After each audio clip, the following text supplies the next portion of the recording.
महासागर न्यूज।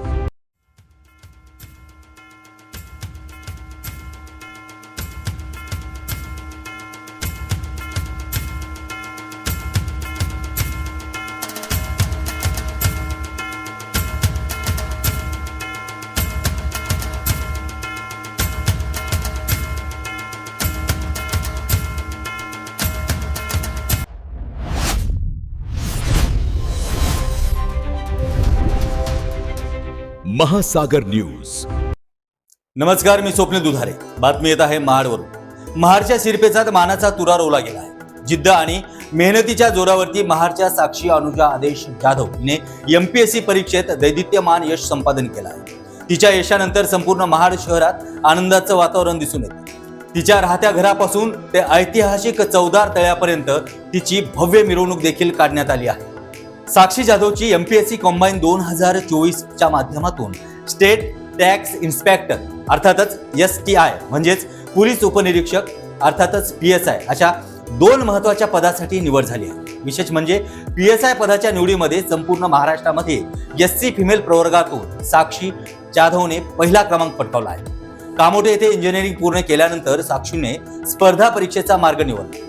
रांजणगाव येथील अकादमीमध्ये तिने प्रत्यक्ष आणि ऑनलाईनच्या माध्यमातून अभ्यास करून तिनं हे यश मिळवलं आहे। हे सर्व यश आपल्या कुटुंबाच्या भक्कम पाठिंब्यामुळे आणि सहकार्यामुळे शक्य झाल्याची भावना साक्षीनं यावेळी व्यक्त केली आहे। यावेळी बोलताना साक्षीनं कोकणातील तरुण तरुणी आणि विशेष म्हणजे महत्त्वाचं आवाहन केलं आहे की कोकणातील युवकांनी जास्तीत जास्त संख्येनं स्पर्धा परीक्षेकडे वळावं आणि प्रशासकीय सेवेत आपला ठसा उमटावा असा मोलाचा सल्ला देखील तिनं दिला आहे। Bureau report, Mahasagar news. माझं नाव साक्षी अनुजा आदेश जाधव। माझं बायोमेडिकल इंजिनिअरिंग झालंय MGM college of engineering and technology कामोठेमधून।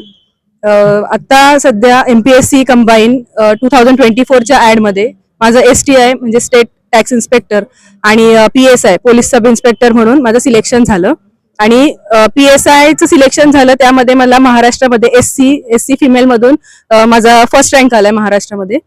आणि माझं जर्नी सांगायची म्हणजे माझं इंजिनिअरिंग झाल्यानंतर मी MPSC करायचा डिसिजन घेतला।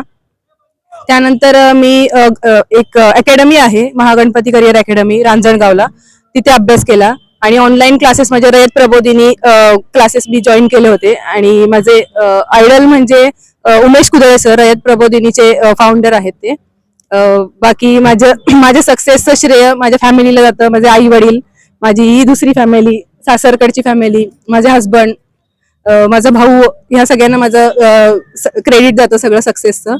आणि मुलांनी शक्यतो कोकणातले मुलं ह्या स्पर्धा परीक्षेकडे वळत नाहीत, पण मी आवर्जून सांगेन की ह्या क्षेत्राकडे वळा आणि जिद्द चिकाटी ठेवून करा, परिश्रम करा, कन्सिस्टन्सी ठेवा, नक्कीच श्रेय नक्कीच तुम्हाला सक्सेस ह्यात मिळू शकेल।